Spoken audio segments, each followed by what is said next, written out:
আজকে আমি তোমাদের বর্ধমান বিশ্ববিদ্যালয়ে যারা থার্ড সেম পড়ছো, থার্ড সেমিস্টারে যারা বাংলায় অনার্স নিয়েছো অথবা বাংলায় মেজর সাবজেক্ট হিসাবে রেখেছো, পাশে পড়ে মাঝে বাংলায় মেজর রেখেছো, তাদের বাংলার সাহিত্য ইতিহাসের যে প্রথম পার্টটা আছে সেটা সাজেশন করে দিলাম।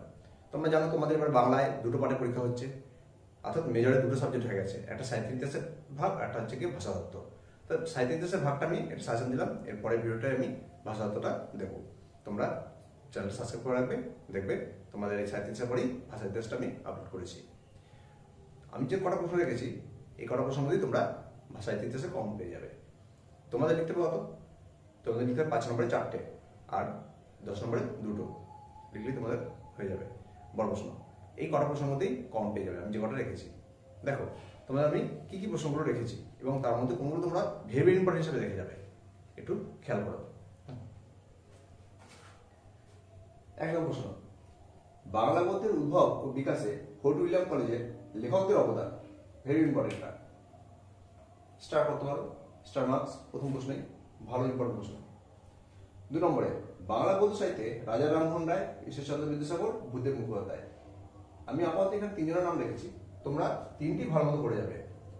রামমোহন ঈশ্বরচন্দ্র বিদ্যাসাগরের মধ্যে যে কোনো একজন কথা উল্লেখ থাকবে, অর্থাৎ যে কোনো একটা প্রশ্ন দেবে। আর ভূদেব মুখোপাধ্যায়টা ইম্পর্টেন্ট, ভেরি ইম্পর্টেন্ট।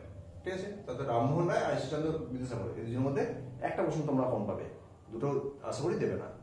ঠিক আছে, দেখো তারপর 3 নম্বর প্রশ্ন, কাব্য সাহিত্যে মধুসূদন দত্তের কৃতিত্ব, অর্থাৎ কাব্য সাহিত্যে মধুসূদন দত্তের কৃতিত্ব কি ছিল বা অবদান কি তা লেখো।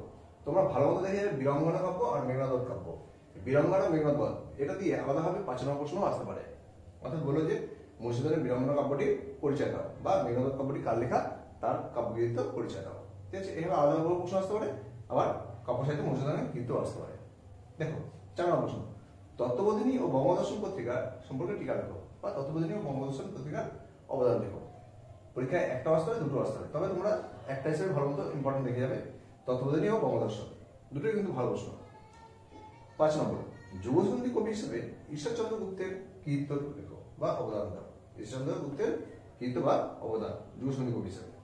6 নম্বর, বাংলা নাটকে মধুসূদন দত্তের অবদান লেখো। তাহলে ঠিক আছে, বাংলা নাটকে মধুসূদন দত্তের অবদান লেখো। ঠিক আছে, পরের প্রশ্ন দেখো। নেক্সট প্রশ্ন 7 নম্বর, ছোট গল্প কাকে বলে? ছোট গল্পকার হিসেবে রবীন্দ্রনাথ ঠাকুরের অবদান লেখো, অর্থাৎ ছোট গল্পকার হিসেবে রবীন্দ্রনাথ ঠাকুরের অবদান লেখো। 8 নম্বর, নাটকে গিরিশচন্দ্র ঘোষের অবদান লেখো। কি নাটক লিখবে? তার সামাজিক নাটক, বিশেষ করে এটা স্টার্ট দেবে পরীক্ষার সময়। সামাজিক নাটক হিসেবে গিরিশচন্দ্র ঘোষের অবদান আসতে পারে। ঠিক আছে, এর সাথে নাটক কি দিলাম? দীনবন্ধু মিত্র নাটক ও প্রহসন দুটোই দেখবে। দীনবন্ধু মিত্রের নাটক ও প্রহসন, দীনবন্ধু মিত্রের নীলদর্পণ নাটক আছে, আমি আলাদা টিকা হিসাবে রেখেছি, কিন্তু নাটকে দীনবন্ধু মিত্রের অবদান। আর এটা দিয়েছি বিজন ভট্টাচার্যের অবদান, অর্থাৎ কি নাটকে গিরিশচন্দ্র ঘোষ, দীনবন্ধু মিত্র আর বিজন ভট্টাচার্য এই 3 জনের অবদানটা তোমরা করে যাবে। বিজন ভট্টাচার্যের নবান্ন নাটকটা এটা আলাদাভাবে আবার দেখে যাবে। 9 নম্বর, বাংলা উপন্যাসে বঙ্কিমচন্দ্রের অবদান। বাংলা উপন্যাসে বঙ্কিমচন্দ্রের অবদান লেখো। ঐতিহাসিক উপন্যাস এবং সামাজিক উপন্যাস এই দুটোর উপরে কিন্তু বেশ করে ভালো করবে। পরীক্ষা কিন্তু তোমাদের গোড়া প্রশ্ন নাও আসতে পারে, এভাবে আসতে পারে যে বঙ্কিমচন্দ্র চট্টোপাধ্যায় সামাজিক নাটকগুলি লেখো বা ঐতিহাসিক নাটকগুলি পরিচয় দাও। ঠিক আছে, এভাবে ভেঙেও প্রশ্ন আসতে পারে 8 নম্বর, 10 নম্বর আর 5 নম্বর। 10 নম্বর প্রশ্ন, বাংলা উপন্যাসে স্বর্ণকুমারী দেবীর অবদান লেখো। বাংলা উপন্যাসে স্বর্ণকুমারী দেবীর অবদান লেখো। 11 নম্বর, ভোরের পাখি কাকে বলা হয় তার কবি প্রতিভার পরিচয় দাও। অর্থাৎ ভোরের পাখি কাকে বলা হয় উল্লেখ করে দিয়েছে দেখো, বিহারীলাল চক্রবর্তী। তার বিহারীলাল চক্রবর্তীর কবি প্রতিভার পরিচয় দাও। 12 নম্বর কি দিতে দেখো, টিকা লেখো। কি কি টিকা দিয়েছে দেখো, নৈবেদ্য, পুতুল পেঁচা নকশা, রাজসিংহ, পথের দাবি, নীলদর্পণ, পথের পাঁচালী, অগ্নিবীণা, গীতাঞ্জলি। ঠিক আছে, এই কটা টিকা দিয়েছি, অর্থাৎ এর সাহিত্য গুরুত্ব লেখো বা সাহিত্য মূল্য লেখো বা এর সম্পর্কে অবদান বা যা জানো লেখো। ঠিক আছে, এই 12টা প্রশ্ন আমি তোমাদেরকে দিলাম, এই 12টা প্রশ্ন ভালো মতো করে যাবে, এর মধ্যেই তোমরা পরীক্ষায় কম পেয়ে যাবে।